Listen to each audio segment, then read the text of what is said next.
A morte de Renato Russo, vocalista da Legião Urbana e um dos maiores compositores da história da música brasileira, marcou profundamente o país. Seu falecimento, em 11 de outubro de 1996, não representou apenas o fim de uma carreira brilhante, mas também o encerramento de uma era para milhões de fãs que, ao longo de anos, encontraram em suas letras um porto seguro, um espelho e uma força para enfrentar os desafios da vida. Para compreender a morte de Renato, é preciso antes entender sua trajetória nos meses e anos que a antecederam. Depois de se consagrar como um dos principais nomes do rock nacional nos anos 80, ele entrou nos anos 90 enfrentando uma batalha silenciosa e dolorosa. A combinação de problemas de saúde, desgaste emocional e um estilo de vida marcado por excessos tornou aquele período mais difícil de sua história.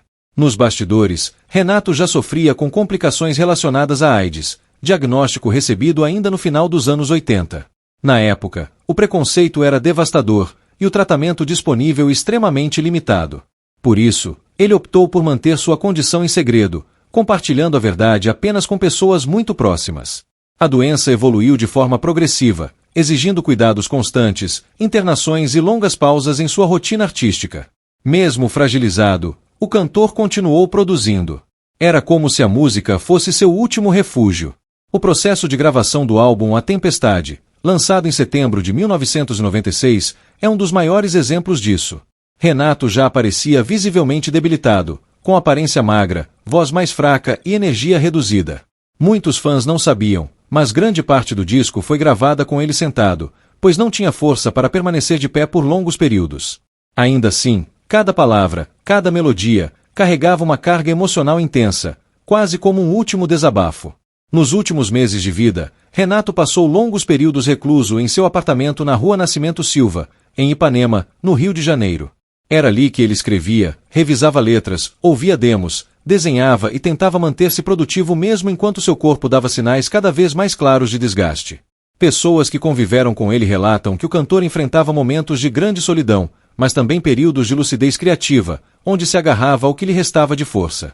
A saúde de Renato piorou de forma acentuada entre agosto e outubro de 1996. A imunidade já estava extremamente baixa, e ele lutava contra infecções recorrentes e complicações respiratórias, condições que, para pacientes em estágio avançado da doença, eram extremamente perigosas. Naquela fase, as visitas passaram a ser restritas e monitoradas, e ele contava principalmente com a presença de poucos amigos íntimos e de seu filho, Juliano, que tinha apenas 6 anos na época. Na madrugada de 11 de outubro de 1996, Renato Russo não resistiu. Ele faleceu por volta das 1h15, em seu próprio apartamento, aos 36 anos de idade. A causa da morte foi oficialmente divulgada como falência múltipla dos órgãos decorrente de complicações associadas à AIDS. Quando a notícia foi anunciada à imprensa, o país entrou em choque. Não era apenas a partida de um cantor famoso, era a despedida de um poeta que ajudou a moldar gerações inteiras. A morte de Renato foi confirmada em uma breve nota pela gravadora M. Pouco tempo depois, fãs começaram a se aglomerar em frente ao prédio onde ele vivia, deixando cartas, flores e mensagens. A comoção atingiu níveis raros para um artista brasileiro. No dia do anúncio, rádios de todo o país passaram a tocar ininterruptamente músicas da Legião Urbana. Programas de TV prestaram homenagens. Nas escolas, nas ruas, nas casas, havia o mesmo sentimento. O Brasil havia perdido uma de suas vozes mais marcantes. O corpo de Renato Russo foi cremado no Cemitério Memorial do Carmo, no Rio de Janeiro. O ato foi privado, restrito a familiares e amigos mais próximos. Não houve velório público, uma decisão tomada para respeitar a discrição que ele sempre manteve sobre sua vida pessoal. Ainda assim, milhares de fãs se reuniram diante do local, esperando algum momento simbólico, uma despedida, uma última conexão com o ídolo. Era uma demonstração clara do quanto ele havia se tornado parte da história emocional de tantos brasileiros. Após sua morte, seus objetos pessoais, diários, desenhos e composições inéditas revelaram o quanto Renato era um artista inquieto, sensível e profundo até seus últimos dias. Seus escritos mostraram reflexões melancólicas, buscas espirituais, questionamentos sobre sua própria existência e tentativas de lidar com uma dor física e emocional que o acompanharia até o fim. Era como se cada criação sua nos últimos anos tivesse sido produzida com a consciência de que o tempo estava se esgotando. A repercussão da morte de Renato Russo não se limitou à comoção popular e à cobertura intensa da imprensa. Nos dias que se seguiram, o vazio deixado por sua ausência começou a revelar dimensões que iam muito além da música. Dentro do cenário artístico, amigos, parceiros de longa data e até críticos reconheceram que o país perdia mais do que um cantor. Perdia um pensador inquieto, um intérprete singular das contradições humanas, e um dos poucos artistas que conseguiram transformar conflitos pessoais em obras que dialogavam com todo um país. Para a Legião Urbana, a morte de Renato significou o fim definitivo. A banda já vinha de momentos delicados, com afastamentos, tensões internas e agendas irregulares. Mas a presença de Renato era o coração do grupo, tanto na força criativa quanto na direção estética.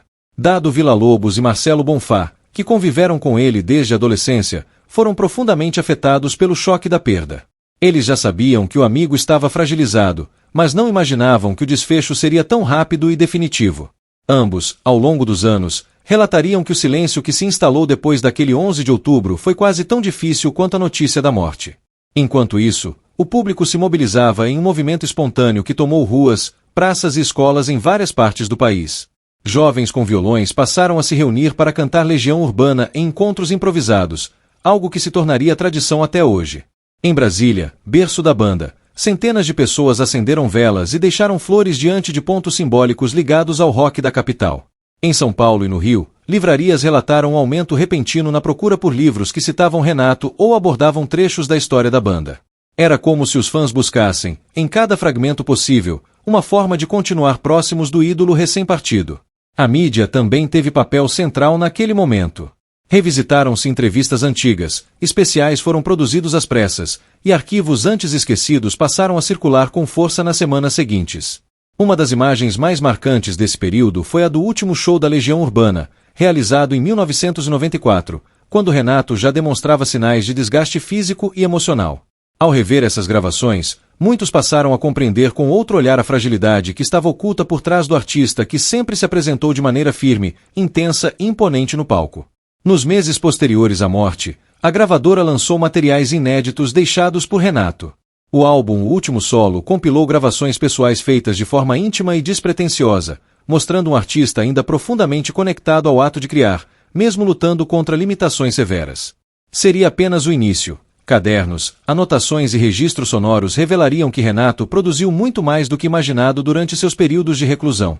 Cada descoberta reforçava a percepção de que ele vivia dividido entre a dor silenciosa e uma urgência criativa que parecia guiá-lo até o fim. Outro impacto significativo foi o crescimento da discussão sobre sua relação com a arte como forma de sobrevivência emocional. Especialistas, críticos e admiradores passaram a analisar suas letras com mais atenção, percebendo nuances antes despercebidas, reflexões sobre solidão, espiritualidade, medo, esperança e a busca por sentido em meio ao caos.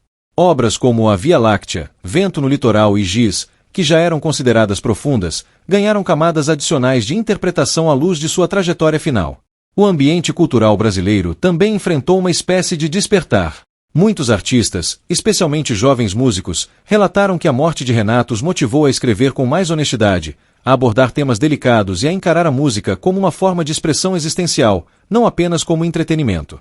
De certa forma, ele se tornou um símbolo de autenticidade em um período em que a indústria musical passava por transformações significativas. A família de Renato também viveu um capítulo importante após sua partida. Giuliano Manfredini, ainda criança na época da morte do pai, cresceu herdando a responsabilidade de administrar o legado do artista. Anos depois, ele se tornaria o responsável oficial pela manutenção da memória e pela autorização de projetos relacionados à obra de Renato, preservando sua imagem com rigor. Essa administração cuidadosa garantiu que a memória do artista fosse respeitada, evitando exposições invasivas e permitindo que tributos e lançamentos póstumos fossem conduzidos com dignidade. Outro aspecto fundamental no período pós-morte foi o surgimento de uma nova visão sobre Brasília como berço cultural. Graças à história da Legião Urbana e à força do nome de Renato Russo, a capital federal passou a ser celebrada como um dos principais epicentros do rock nacional. O túmulo simbólico de Renato, criado virtualmente por fãs, virou ponto de encontro, homenagens e peregrinações, reforçando a dimensão quase espiritual que sua obra tomou ao longo dos anos.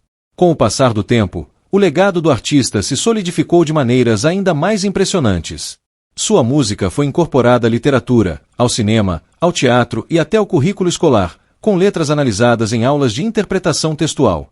Tributos se multiplicaram, biografias foram lançadas, e sua figura passou a ser tratada como parte essencial da cultura brasileira do século XX. Cada geração seguinte encontrou em suas composições uma identificação surpreendente, como se suas palavras tivessem sido escritas para qualquer época. A morte de Renato Russo, assim, se tornou não apenas um marco doloroso, mas também um ponto de transformação. O país perdeu uma voz única, mas ganhou um patrimônio artístico eterno. Sua partida abriu espaço para reflexões sobre saúde, fragilidade humana, liberdade, preconceito e sobre o poder da arte em tempos de dor. Hoje, seus versos continuam sendo recitados em shows, saraus, escolas e rodas de violão, tão vivos quanto eram quando saíram de sua mente inquieta. Deixe seu comentário, curta o vídeo para fortalecer o canal. Inscreva-se para mais histórias, curiosidades e homenagens a grandes nomes da música brasileira.